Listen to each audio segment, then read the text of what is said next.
بسم اللہ الرحمن الرحیم۔ السلام علیکم ورحمۃ اللہ وبرکاتہ۔ ناظرین کرام، نبی کریم صلی اللہ علیہ وآلہ وسلم کا معمول تھا کہ آپ جب بھی کوئی ٹریول کرتے تو آپ کے ساتھ آپ کی کوئی نہ کوئی زوجہ محترمہ ساتھ ہوتی۔ تو قبیلہ بنی مستلق پر جب حملہ کیا گیا تو اس سفر میں بھی اللہ کے نبی علیہ الصلوۃ والسلام کے ساتھ آپ کی زوجہ محترمہ حضرت عائشہ صدیقہ رضی اللہ تعالی عنہا تھیں، اور اسی سفر میں ایک ایسا واقعہ پیش آیا جس کی بازگشت اور جس کے حوالے سے بہت ساری منفی باتیں آج بھی سننے کو ملتی ہیں، اور آج بھی ایک گروہ ایسا موجود ہے کہ قرآن کریم کی واضح آیات کی موجودگی کے باوجود صدیقہ کائنات علیہ الصلوۃ والسلام پر زبان تان دراز کرتا ہے، حالانکہ اللہ تعالیٰ نے قرآن کریم میں واضح طور پہ عائشہ صدیقہ رضی اللہ تعالی عنہا کی برات کا اور ان کی پاکیزگی کا اعلان کیا۔ اصل میں ہوا یہ تھا کہ اللہ کے نبی علیہ الصلوۃ والسلام کے ساتھ جب عائشہ صدیقہ رضی اللہ تعالی عنہا گئیں اور بنی مستلق سے واپسی پہ ہوا یہ کہ اصل میں عائشہ صدیقہ رضی اللہ تعالی عنہا نے جاتے ہوئے ایک نیکلس، ایک ہار اپنی بہن سے بارو کیا تھا، اس کو اتار لیا تھا اور وہ ان کے پاس تھا۔ جب واپس آ رہے تھے تو ایک جگہ پہ لشکر نے پڑاؤ کیا۔ عائشہ صدیقہ رضی اللہ تعالی عنہا جو ہے قضائے حاجت کے لیے جہاں پہ پڑاؤ کیا تھا وہاں سے کچھ دور گئیں، اور جب واپس آئیں تو انہیں معلوم پڑا کہ جو نیکلس ان کے گلے میں تھا وہ نہیں ہے، تو اس کو تلاش کرنے کے لیے وہ واپس اسی مقام پہ گئیں جہاں پہ وہ پہلے گئی تھیں، اور ہار کو تلاش کرنے کے بعد جب وہ واپس اس مقام پہ آئیں جہاں لشکر نے پڑاؤ کیا تھا تو اس وقت لشکر وہاں سے جا چکا تھا۔ اور اس زمانے میں جو ہے رول یہ تھا، اصول یہ تھا کہ جو خواتین ہوتی تھیں وہ ایک لکڑی کے ہودج میں ہوتی تھیں، اور وہ خاصا وزنی ہوتا تھا، اور اس کو چند صحابہ کرام جو ہے وہ اٹھا کے اونٹ پہ رکھتے اور جو ہے وہ ٹریولنگ سٹارٹ کر دیتے تھے۔ ایسے ہی جب عائشہ صدیقہ رضی اللہ تعالی عنہا وہ جو ہے وہ اپنا ہار تلاش کر رہی تھیں تو لشکر کو معلوم نہیں تھا کہ اس ہودج کے اندر عائشہ صدیقہ رضی اللہ تعالی عنہا موجود ہیں یا نہیں ہیں،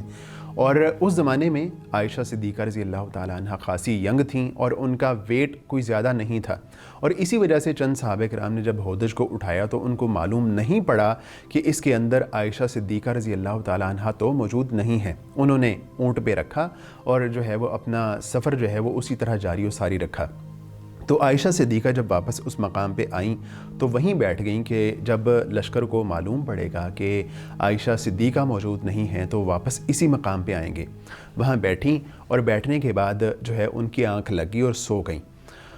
اس کی کچھ ہی دیر کے بعد ایک اور صحابی رسول صفوان بن معطل رضی اللہ تعالی عنہ وہاں آ گئے۔ اصل میں ان کی ایک ہیبٹ تھی کہ وہ زیادہ سوتے تھے، اور اسی وجہ سے وہ لشکر سے ذرا پیچھے رہتے تھے، اور اس واقعے میں بھی ہوا یہ کہ وہ لشکر سے ذرا پیچھے تھے، اور جب اس مقام پہ پہنچے تو انہوں نے لاؤڈلی انا للہ و انا الیہ راجعون پڑھا اور کہنے لگے کہ اللہ کے نبی علیہ الصلوۃ والسلام کی بیوی محترمہ، اصل میں انہوں نے پردے کی آیات نازل ہونے سے پہلے حضرت عائشہ صدیقہ رضی اللہ تعالی عنہا کو دیکھ رکھا تھا، تو انہوں نے بلند آواز سے انا للہ پڑھی، اور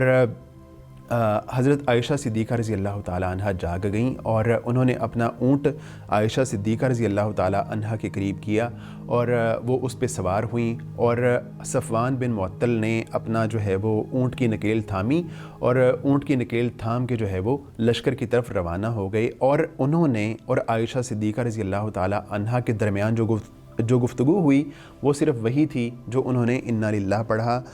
یہ دونوں جو ہے صحابہ کرام جب دوسرے لشکر کے پاس پہنچے، اور اس وقت دوپہر کا وقت تھا، اور جب وہاں پاس پہنچے تو بہت سارے لوگوں کو عجیب و غریب باتیں بنانے کا اور کمنٹ پاس کرنے کا موقع مل گیا، اور اس میں جو سب سے نمایاں نام تھا وہ ہمیشہ کی طرح اس طرح کی خباثتوں میں وہ عبداللہ بن ابی تھا۔ اس نے جو ہے عائشہ صدیقہ رضی اللہ تعالی عنہا پر زبان تان دراز کرنا شروع کی، اور اس کی باتوں میں اس کے اپنے جو گروہ کے لوگ تھے وہ تو آئے ہی آئے، البتہ چند اور صحابہ کرام بھی جو ہے وہ اس کی باتوں کا شکار ہو گئے۔ ایسے میں جب مدینہ واپس پہنچے تو اللہ کے نبی علیہ الصلوۃ والسلام سخت جو ہے وہ پریشان تھے۔ آپ جو ہے وہ مسلسل خاموش تھے، اور عائشہ صدیقہ رضی اللہ تعالیٰ عنہا سے متعلق جب کوئی وحی بھی نہ آئی تو آپ نے صحابہ کرام سے اس بارے میں مشورہ کیا۔ ناظرین کرام، ہوا یہ کہ جب یہ سارا لشکر واپس مدینہ آ گیا اور آتے ہی حضرت عائشہ صدیقہ رضی اللہ تعالیٰ عنہا اتفاق سے بیمار پڑ گئیں اور 1 ماہ کنٹینیو وہ بیمار رہیں، اور اس دوران میں عائشہ صدیقہ رضی اللہ تعالیٰ عنہا کو اس بات کی کوئی بھی خبر نہیں پہنچی، اور انہیں جو ہے بڑا ایک عجیب سی فیلنگ محسوس ہوتی تھی کہ اللہ کے نبی علیہ الصلوۃ والسلام جب میں پہلے بیمار ہوتی تھی تو بڑی ہی لطف اور عنایت کا آپ کا جو ہے وہ طریقہ کار ہوتا تھا ان کے ساتھ، اور بڑی محبت کا رویہ ہوتا تھا، لیکن ان دنوں میں اس مہینے میں اللہ کے نبی علیہ الصلوۃ والسلام کا جو ایٹیٹیوڈ تھا ان کو تھوڑا سا بدلا ہوا لگا، تو ان کو یہ بات تھوڑی سی کھٹکتی تھی، لیکن ان کو اصل بات کا پتہ نہیں چلا۔ تو ایک دن ہوا یہ کہ عائشہ صدیقہ رضی اللہ تعالیٰ عنہا مصطح کے ساتھ باہر نکلیں کسی کام سے، تو راستے میں ان کا مصطح کا جو پاؤں ان کی چادر کے ساتھ اٹکا اور وہ گرتے گرتے بچیں، اور اس دوران میں انہوں نے جو ہے ان کا جو بیٹا تھا مصطح رضی اللہ تعالیٰ عنہ، اس کے بارے میں جو ہے وہ ایک لفظ بولا جو کہ عائشہ صدیقہ رضی اللہ تعالیٰ عنہ کو پسند نہیں آیا۔ تو مصطح نے کہا کہ عائشہ، کیا تمہیں پتہ نہیں ہے کہ مصطح نے تمہارے بارے میں کیا باتیں کی ہیں؟ تو عائشہ صدیقہ رضی اللہ تعالیٰ عنہا نے کہا کہ نہیں، مجھے تو کچھ پتہ نہیں ہے۔ تو مصطح نے حضرت عائشہ صدیقہ رضی اللہ تعالیٰ عنہا کو پوری بات سنائی، اور پوری بات سننے کے بعد عائشہ صدیقہ رضی اللہ تعالیٰ عنہا کے آنسو رواں ہو گئے۔ آپ گھر آئیں اور اللہ کے نبی علیہ الصلوۃ والسلام سے پرمیشن لی کہ مجھے اپنے والدین کے گھر جانے دیجئے، میں وہاں کچھ دیر آرام کرنا چاہتی ہوں۔ تو عائشہ صدیقہ رضی اللہ تعالیٰ عنہا اپنے والدین کے گھر آ گئیں، اور مسلسل جو ہے 1 رات اور 1 دن روتے روتے گزر گیا۔ اس کے بعد اللہ کے نبی علیہ الصلوۃ والسلام تشریف لائے ان کے گھر میں، تو اللہ کے نبی علیہ الصلوۃ والسلام نے فرمایا کہ عائشہ دیکھو، اگر تو تم نے کوئی ایسا گناہ نہیں کیا اور تم اس سے بری ہو تو یقیناً اللہ تعالیٰ تمہاری برات آسمان سے ضرور نازل فرمائے گا، لیکن اگر خدا نخواستہ تم سے کوئی ایسا کام ہو گیا ہے تو تم اللہ تعالیٰ سے معافی مانگو، اور یقیناً اللہ تعالیٰ جو ہے وہ معاف کرنے والا ہے۔ تو عائشہ صدیقہ رضی اللہ تعالیٰ عنہا نے کہا کہ آپ لوگوں نے میرے متعلق جو بات سنی ہے وہ سن کے آپ کے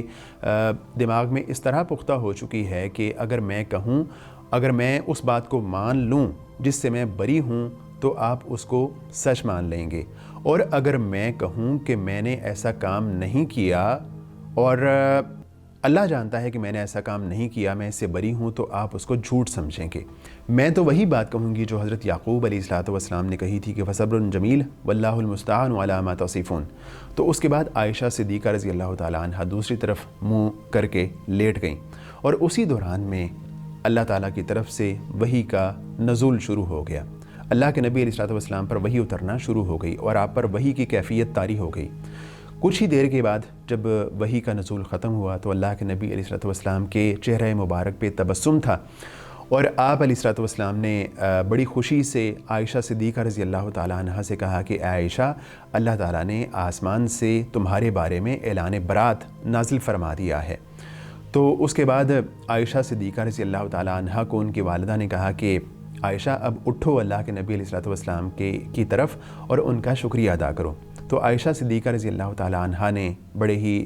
چاو سے، محبت سے اور احترام سے کہا کہ میں تو اللہ کے نبی علیہ الصلوۃ والسلام کی طرف نہیں، بلکہ میں تو اللہ تعالیٰ کی طرف جو ہے وہ جاؤں گی جس نے آسمان سے میری برات نازل فرمائی۔ اور اس کے بعد جو ہے اللہ تعالیٰ نے قرآن کریم کی جو ہے وہ چند آیات عائشہ صدیقہ رضی اللہ تعالیٰ عنہا کی برات سے متعلق آسمان سے نازل فرمائیں، اور وہ ہمیشہ کے لیے قرآن کا حصہ بن گئیں۔ اور عائشہ صدیقہ رضی اللہ تعالیٰ عنہا کے اعلان برات کے بعد آج بھی جو بندہ ان کے بارے میں کوئی زبان تان دراز کرتا ہے تو اس کو اپنے اس رویے پہ اور اپنے اس ویو پوائنٹ پہ نظر ثانی ضرور کرنی چاہیے ہے، کیونکہ امہات المومنین میں سے اور عائشہ صدیقہ رضی اللہ تعالیٰ عنہا جیسی پاک باز خاتون سے اس طرح کی غلطی کا صدور ناممکن ہے۔ اللہ تعالیٰ سے دعا ہے کہ اللہ تعالیٰ ہمیں ان تمام معاملات کو سمجھنے کی توفیق عطا فرمائے۔ وآخر دعوانا ان الحمد للہ رب العالمین۔